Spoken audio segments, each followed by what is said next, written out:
गाजीपुर से महताब आलम पत्रकार की रिपोर्ट। डिप्टी केशव मौर्य पहुंचे जखनिया के अली मद्रा गांव। विभिन्न सड़क परियोजनाओं का किया शिलान्यास लोकार्पण।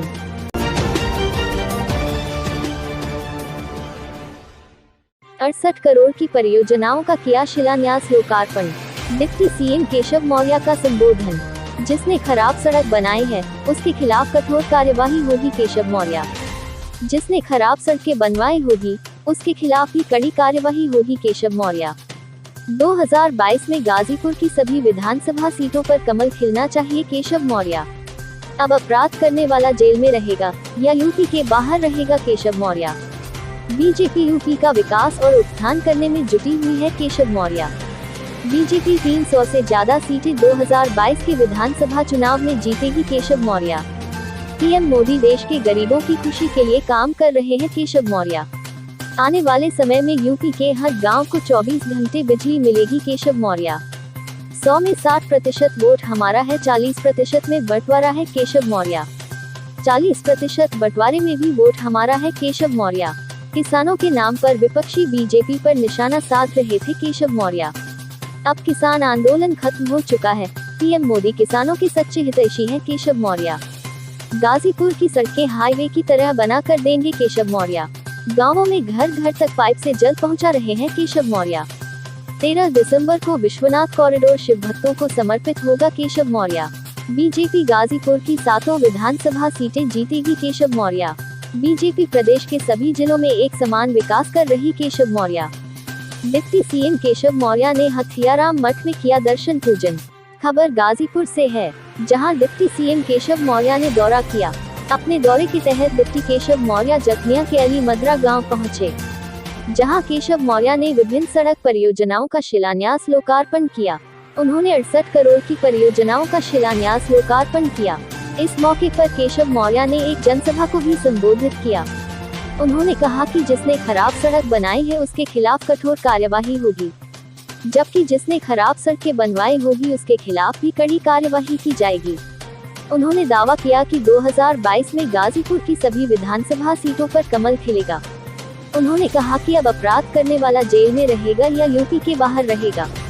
केशव मौर्य ने कहा कि यूपी का विकास और उत्थान करने में जुटी हुई है।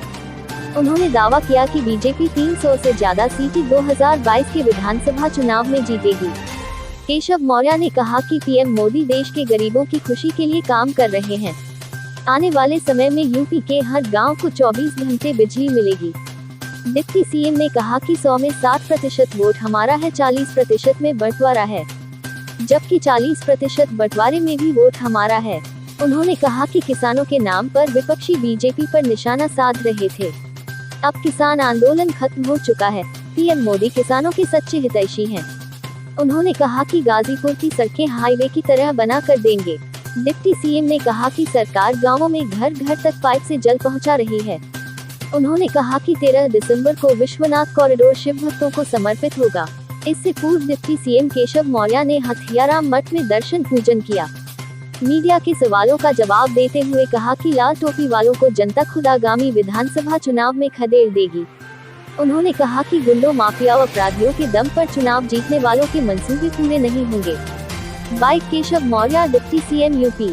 ये गरीबों को धोखा देने वालों की विदाई हो चुकी है और मैं यह मानता हूँ कि 2022 सपा, बसपा, कांग्रेस और उनके तथाकथित जो छुड़वैये दल हैं उनके विदाई का वर्ष जनता साबित कर देगा। सर, ओम प्रकाश राजभर बोल रहे हैं कि आपका पार्टी में जो सम्मान होना चाहिए वो नहीं हो, अपने तरफ बुलाने का निमंत्रण। सम्मान क्या करे, मेरे सम्मान।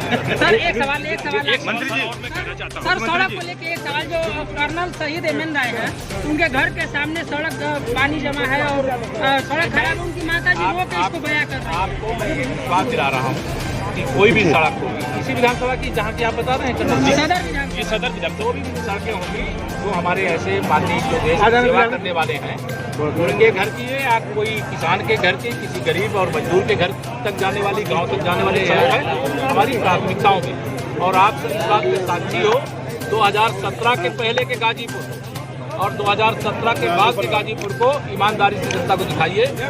मैं दावे से कह सकता हूँ इसका काम हमारी सरकार ने 5 साल से कम समय में किया है 15 साल में सपा बसपा ने उसका आधा चौथाई भी नहीं किया। डिप्टी सीएम साहब ज्यादातर लाल टोपी और काली टोपी के पीछे आके टिके नहीं कहीं सब कमल के फूल पर आके टिकी हुई है और लाल टोपी वालों को खदेड़ देने का काम करने की जनता ने ठान लिया है। क्योंकि 2014 में हारे, 17 में हारे ये लोग, 19 में हारे, लेकिन अभी भी इनको लगता है गुंडे अपराधियों के बल पर जीत जाएंगे। तो गुंडे अपराधियों का युग समाप्त हो गया है। अब विकास का युग आ गया है, सुशासन का युग आ गया है, कमल के फूल का युग आ गया है, भाजपा का युग आ गया है, गरीब और किसान मजदूर का युग आ गया है। और इससे इनके बस की बात नहीं बनती। आज मैं सड़क मार्ग से आया और जब सड़क मार्ग से आया तो यह निर्देश देते हुए आया हूं कि जिसने सड़क खराब बनाई है और जिसने बनवाई है, बनाई और बनवाई, कार्रवाई होनी चाहिए कि नहीं होनी चाहिए? उसके खिलाफ कठोर से कठोर कार्रवाई की जाएगी। हत्या मठ मार्ग उसके चौड़ीकरण सुदृढ़ीकरण का कार्य होना है। उसी में सपा बसपा वाले मिलकर के घोटाला कर गए थे। आया हूं कि जिस प्रकार से आज यहां पर परियोजनाओं का लोकार्पण शिलान्यास हुआ है, वो 68 करोड़ रुपए से अधिक की लागत का है।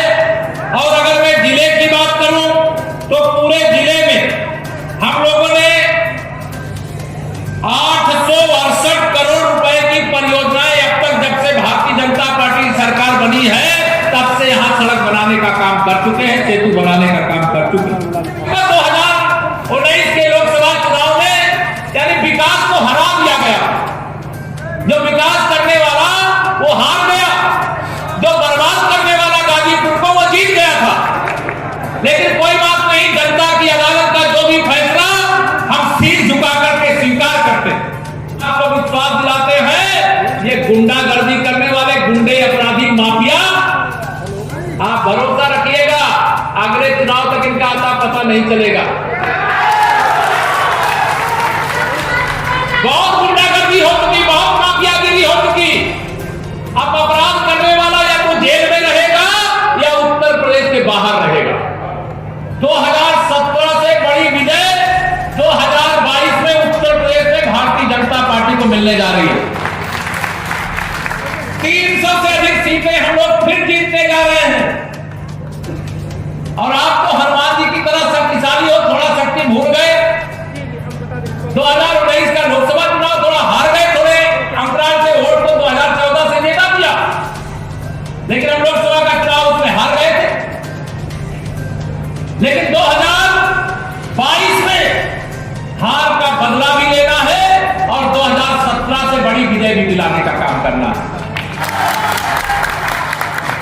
जब ईमानदार सरकार होती है तो ईमानदारी से विकास होता है, और जब बेईमान सरकार होती है तो उत्तर प्रदेश बिहार होता है। ये सपा बसपा कांग्रेस लोकदल परलोकदल तमाम कई दल हैं, मैं नाम उनका सबका नहीं लेना चाहता। ये सारे विरोधी मिल जाएं तो भी मैं एक नारा लगाता हूं, 100 में 60 हमारा है, 60% वोट हमारा है, 40% वोटों में बंटवारा है और बंटवारे में भी हमारा है। 2 दिनों से एक बड़ी देश के लिए अच्छी खबर नहीं आ रही थी। हमारे देश के पूर्व सेना अध्यक्ष और तीनों सेनाओं के जो सीनियर्स के रूप में चार्ज संभालते थे, बिपिन सिंह रावत साहब, जनरल बिपिन सिंह रावत सहित हमारे 13 सैनिकों का उनकी पत्नी के सहित एक हेलीकॉप्टर दुर्घटना में बलिदान हो गया। और उस बलिदान के कारण से पूरा देश दुखी है। मैं भी आज गाजीपुर की धरती से उनको अपनी विनम्र श्रद्धांजलि अपनी ओर से भी, प्रदेश की 24 करोड़ जनता की ओर से और आप सबकी ओर से मैं अर्पित करता हूं। लेकिन दूसरी खुशी की बात यह है कि अभी देश में एक किसान आंदोलन चल रहा था। उस किसान आंदोलन की आड़ में कौन था? सपा बसपा कांग्रेस आदि जितने भी भाजपा विरोधी, नरेंद्र मोदी जी के विरोधी राजनीतिक नेता थे, सब उसके पीछे खड़े थे। लेकिन कल वह किसान आंदोलन भी खत्म हो गया। मालूम है कि नहीं आपको? मालूम है 2022 में भी कोई गुंडों माफियाओं की सरकार आने वाली है क्या? भाजपा की सरकार ही आने वाली है।